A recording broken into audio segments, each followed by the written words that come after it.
Tidak boleh ada republik di dalam republik. Terdaftar, itu terdaftar. Itu terdaftar, nggak mungkin bandara itu tidak terdaftar. Berarti otoritasnya hadir Pak Sawery? Ada. Oke, kali ini kita bahas sedikit kabar besar yang lagi heboh nih bos. Morowali, sebuah kawasan industri yang selama ini dikenal sebagai salah satu jantung produksi nikel Indonesia. Namun pekan lalu, 20 November 2025, Menteri Pertahanan Bapak Syafri Samsudin menemukan sesuatu yang membuatnya mengeluarkan pernyataan paling keras sejak beliau menjabat. Beliau pun memberi ultimatum kepada bandara PT IMIP, tidak boleh ada republik dalam republik. Nah loh. Jadi admin kutip dari sumber-sumber berita berikut saat menghadiri latihan terintegrasi TNI di kompleks IMIP, Menhan Syafri pun mengungkapkan bahwa ia melihat anomali yang selama ini tak tersorot publik bos. Sebuah bandara di wilayah NKRI tapi tanpa aparat negara. Tidak ada bea cukai, tidak ada imigrasi, tidak ada polisi, bahkan otoritas bandara pun bukan dari institusi pemerintah. Semua kru berasal dari pihak perusahaan. Cukup Hamsyong. Bahkan Satgas Penertiban Kawasan Hutan atau PKH yang mendampinginya pun langsung mengkonfirmasi bahwa ada bandara yang beroperasi tanpa pengawasan negara sama sekali dan pesawat bisa keluar masuk tanpa kontrol resmi. Model operasi seperti itu jelas rawan bos. Apalagi ini berada di kawasan industri raksasa yang melibatkan investasi asing serta arus tenaga kerja dan barang-barang berharga. Menhan pun menegaskan bahwa negara hadir untuk menegakkan hukum. Tidak boleh ada republik di dalam republik. Bahkan Gubernur Sulteng Bapak Anwar Hafid ikut menyorot nih bos. Terutama soal status bandara IMIP yang katanya sudah berlevel internasional. Nah loh, ini yang ngeri-ngeri tak sedap nih bos. Artinya orang-orang asing bisa keluar masuk bebas lewat bandara itu. Namun semakin panas, ternyata Kemenhub, Kementerian Perhubungan pun membantah hal ini bos. Bandara IMIP katanya tidak ilegal. Nah loh, bagaimanakah itu?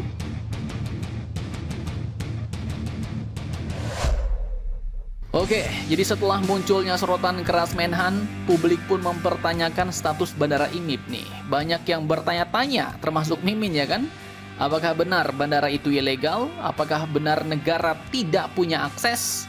Dan menjawab hal ini Wakil Menteri Perhubungan Bapak Suntana yang merupakan mantan Jenderal Polri langsung buka suara nih bos. Beliau pun langsung membantah tudingan bahwa bandara IMIP tidak terdaftar. Menurutnya bandara itu malah resmi tercatat di Kemenhub termasuk izin pembangunannya. Bahkan ia menegaskan personel negara sudah ditempatkan di sana dari bea cukai, kepolisian hingga otoritas bandara wilayah Makassar. Nah loh, ini cukup membagongkan nih bos. Pernyataan antara dua mantan jenderal yang bertolak belakang, di mana yang satu merupakan jenderal TNI dan satunya mantan jenderal polisi. Lantas siapa yang benar? Mimin pun kurang kopi nih. Dan bantahan Kemenhub itu pun tidak serta-merta menghapus kegelisahan publik bos.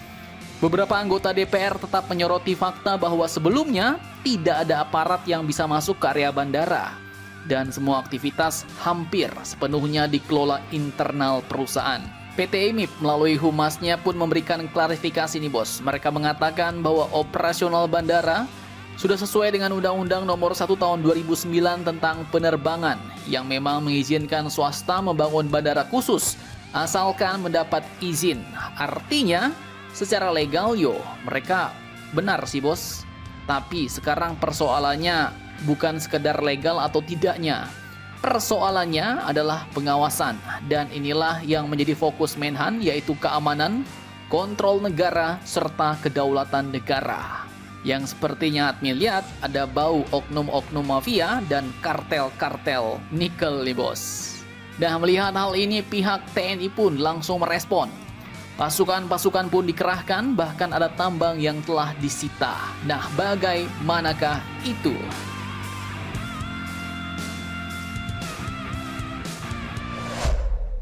Oke, jadi menindaklanjuti temuan Menhan, TNI pun bergerak cepat bos. Tanpa menunggu lama, Kapuspen TNI Maijen Marfredi Ardiansah mengumumkan bahwa Korps Pasukan Gerak Cepat atau Korpasgat TNI Angkatan Udara kini telah siap dikerahkan untuk mengamankan Bandara IMIP. Tak main-main, Kopasgat ini pun dikenal sebagai pasukan elit udara yang memiliki kemampuan mengamankan objek vital strategis militer dan juga memiliki kemampuan perebutan dan pengendalian bandara udara, bos. Dan kini Bandara IMIP resmi masuk kategori objek vital nasional yang harus diawasi negara. TNI pun meningkatkan koordinasi dengan Kementerian Perhubungan, Kemenhan, Polri, serta pemerintah daerah untuk memastikan segala fasilitas udara termasuk IMIP berjalan sesuai izin, protokol keamanan, dan pengawasan. Bahkan yang lebih gacornya lagi, di waktu yang hampir bersamaan TNI Angkatan Laut juga melakukan operasi penerimaan di sektor nikel.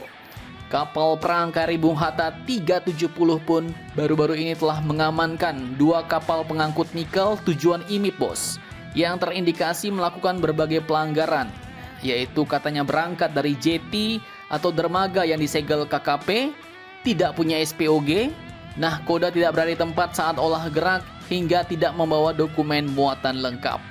Dan kedua kapal ini pun langsung dikawal ke Lanal Kendari untuk pemeriksaan lanjutan. Semua ini pun jelas menggambarkan satu hal, bos.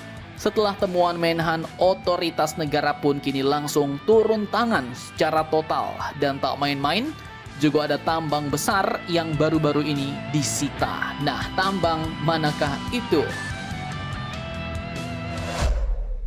Oke, jadi selain bandara dan jalur logistik nikel, pemerintah pun juga melakukan penertiban besar-besaran nih, bos, terhadap aktivitas pertambangan ilegal di Morowali. Satgas Penerimaan Kawasan Hutan atau PKH berhasil menguasai kembali 62 hektar lahan yang digunakan untuk tambang ilegal oleh PT Bumi Morowali Utara. Lahan itu pun masuk kawasan hutan yang seharusnya membutuhkan izin IPPKH atau PPKH. Namun perusahaan tetap membuka tambang tanpa izin sehingga dianggap merusak lingkungan serta merugikan negara. Dan dari pemeriksaan di lapangan ditemukan pula bukaan tambang sebesar 62,15 hektar yang tidak sesuai aturan. Dampaknya pun tak main-main, bos, yaitu potensi denda mencapai 2,35 triliun rupiah. Bukan kaleng-kaleng. Dan bukan hanya satu perusahaan nih. Ada total 9 perusahaan tambang yang tervalidasi melanggar atau masuk ke wilayah hutan tanpa izin, mencakup Morowali, Sulawesi Tenggara, Kalimantan Timur, Kalimantan Utara, hingga Bangka Belitung. Nah, dari sini, dari rangkaian tindakan ini pun menunjukkan pola besar nih, bos, bahwa pemerintah kita, pemerintahan Pak Prabowo kini sedang melakukan operasi penertiban skala nasional terhadap sektor nikel, kawasan industri, dan fasilitas vital. Mafia-mafia, kartel-kartel yang mungkin bermain di belakang kini sepertinya sedang ketar-ketir nih, bos. Pertanyaannya sekarang, apakah negara kita kini sebenarnya sedang menghadapi satu kekuatan besar yang bermain dalam negara? Soalnya dari berita-berita yang beredar ada pula, bos, isu-isu orang-orang kuat yang katanya menjadi backing peristiwa ini. Dah, apakah IMIP nanti akan beroperasi di bawah kendali dan pengawasan penuh otoritas negara? Bagaimana menurut kalian tentang hal ini? Jangan lupa komentar, tetaplah kalian barbar dan jangan santuy terus. Demi Indonesia tangguh, salam Indomax, Indo Magazines.